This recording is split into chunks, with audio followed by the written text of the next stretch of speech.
En méditant un petit peu sur cet axe, je suis tombée sur Jean 4, 20 à 21.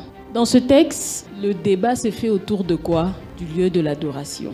Et la réponse de Christ, c'est que l'heure vient où ça ne sera ni à la montagne, ni à Jérusalem. Alors pendant que je méditais et arrivé à ces deux versets, je suis ressortie ici avec une notion assez fondamentale. C'est que à l'adoration est rattachée la notion de la présence de Dieu. Donc je voudrais que tu retiennes cette notion fondamentale. Et j'aime la réponse de Jésus. L'heure est venue où ça ne sera ni à la montagne, ni à Jérusalem. Ça veut dire quoi? L'heure est venue où vous n'allez plus adorer à la montagne et à Jérusalem. Mais en réalité, c'est parce que Dieu présent, ça ne sera plus ni à la montagne seulement, ni à Jérusalem non plus. Ça veut dire que dorénavant, la présence de Dieu, il faudra la considérer différemment. Vous adorerez en esprit et en vérité. La présence de Dieu dorénavant sera une question de la vérité de la parole de Dieu faite chair qui va habiter en vous dorénavant par le Saint-Esprit. Lorsque je méditais en esprit et en vérité, la vérité de Dieu, c'est sa parole. Cette parole est en nous. Et elle est en nous par quoi? Par le Saint-Esprit. Et cette parole, c'est qui? C'est Dieu. Ça veut dire que si avant, tu avais besoin d'aller à la montagne pour aller adorer Dieu, si avant, tu avais besoin d'aller à Jérusalem pour adorer Dieu, dorénavant, les personnes qui vont produire la vraie adoration, ça sera celles et ceux qui auront Dieu en eux par le Saint-Esprit. Et cette adoration, ça sera vrai parce que ça va émaner de l'intérieur d'eux. Alors, puisqu'il est question de la notion de la présence de Dieu rattachée à l'adoration, je voudrais dire 2, 3, 4 choses au sujet de la présence de Dieu. Nous avons 3 types de présence de Dieu. Le premier type de présence de Dieu, c'est ce que moi j'appelle la présence de Dieu universelle. L'omniprésence de Dieu. Dieu est partout.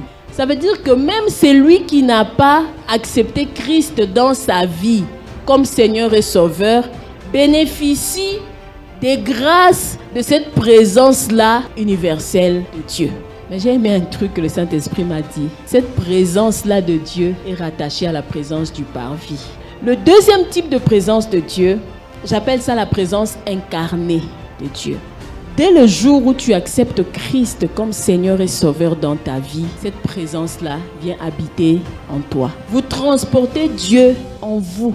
Dieu n'habite plus les maisons faites par les mains des humains. Dieu habite dorénavant en nous. Mais cette présence incarnée, le Seigneur m'a dit, c'est rattaché au lieu saint. Le voile a été déchiré parce qu'au-delà de la présence universelle, au-delà de la présence incarnée, le véritable qu'on doit adorer se trouve dans le lieu très saint. Et ça, j'appelle ça la présence manifeste ou la présence manifestée de Dieu. C'est à cette 3e dimension que tu dois aspirer.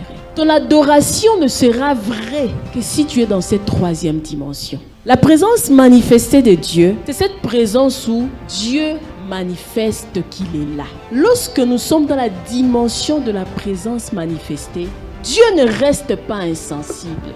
La présence manifestée de Dieu, c'est la présence qui attire la gloire de Dieu. Ça veut dire quoi? Dieu se manifeste et en se manifestant, il déverse sa gloire. Là, tu peux dire que tu as adoré Dieu. Un jour, le Seigneur me disait, plusieurs viennent dans ma présence, mais sans passer du temps avec moi. C'est pourquoi plusieurs ne vivent pas la gloire de Dieu. Tu peux crier, tu peux faire tout ce que tu veux, tu peux te coucher par terre, tu peux faire tout ce que tu veux. Mais si ton adoration ne bouge pas le trône de Dieu, si ton adoration ne pousse pas Dieu à répandre sa gloire, si ton adoration ne pousse pas Dieu à se manifester, ton adoration est nulle et sans effet au nom de Jésus. Pour que ton adoration soit cette adoration qui rencontre la présence manifestée de Dieu, il y a forcément des exigences. Le Seigneur me disait qu'il est partout, mais il ne manifeste pas sa présence partout. Ça, c'est réservé à une catégorie de personnes. c'est réservé à ceux qui marchent dans la sanctification. Vous savez, la sanctification ultime, c'est celle où tu n'es pas en train de faire, non pas ce que tout le monde ne fait pas, mais tu entres dans une dimension de ne pas faire ce que Dieu te demande particulièrement de ne pas faire.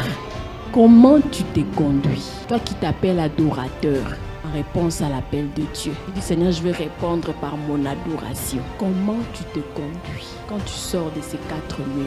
Deuxième exigence, intimité avec le Seigneur. Dieu ne manifeste sa présence qu'à ses intimes. Toi, tu es un bipeur. Tu t'es rendu expert à biper Dieu, intime de Dieu. Ça veut dire que maintenant là, Seigneur, c'est ton temps. Je te consacre ces temps. C'est un temps pour toi et moi. Être intime de Dieu. Parler à Dieu. Je suis en train de parler, pas de la quantité. Je suis en train de parler de la qualité. Je préfère passer 30 bonnes minutes avec le Seigneur au lieu de passer 1 heure ou 2 heures en ayant Dieu comme voisin. J'ai prié 1 heure. Alors que dans tes 1 heure là, si tu es sincère, tes pensées ont divagué. Si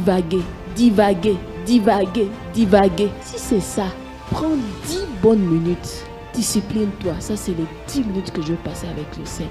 Mais tu sors de là en ayant passé 10 bonnes minutes de qualité. Tu sors de là avec la pensée de la journée. Tu sors de là avec une orientation pour la journée. Tu sors de là avec des réponses bien précises. Parce qu'en 10 minutes, Dieu peut te donner des orientations qui vont changer la vie d'une personne. En 10 minutes, Dieu peut te donner des orientations qui vont bouleverser ta destinée. En 10 minutes, si tu es réellement concentré et consacré à Dieu, tu peux recevoir des clés, des pépites. Au lieu de passer 1 heure de temps pendant lequel tu es en train de penser à tout sauf à Dieu. Nous avons intérêt à aspirer et à désirer la présence manifestée de Dieu. Ça nous procure des bénéfices. Premier bénéfice, c'est que dans la présence manifestée de Dieu, on reçoit la vie. Lorsque tu es dans la présence du Dieu vivant et Dieu se manifeste, Dieu répand sa gloire. Bien-aimé, tu reçois la vie. Dans la présence manifestée de Dieu, il y a transfert de vie. Dans la présence de Dieu, tout ce qui a été impossible, dans la présence de Dieu, tout ce dont on reçoit naturellement après 1 an, après 2 ans, après 3 ans, dans la présence de Dieu, puisqu'il y a transfert de vie, tu reçois rapidement avec accélération ce que le monde ne peut te donner. Bien-aimé, quand tu es dans la dimension de la présence manifestée de Dieu, c'est tangible. La présence manifestée de Dieu n'est pas égale à l'absence de Dieu. La présence manifestée de Dieu est tangible parce que l'impact, les effets de cette présence-là sont visibles dans la vie d'une personne. On sait voir que là, il y a Dieu. On sait voir que là, il y a la main de Dieu. On sait voir que là, il y a un Dieu présent. Tu as intérêt à changer la dimension de ton adoration. Lorsqu'il y a une adoration de qualité, Dieu bouge. Dieu est en train de marcher, est en train de chercher là où il y a la vraie adoration. Là où il y a la vraie adoration, il s'arrête, se manifeste et répand sa gloire.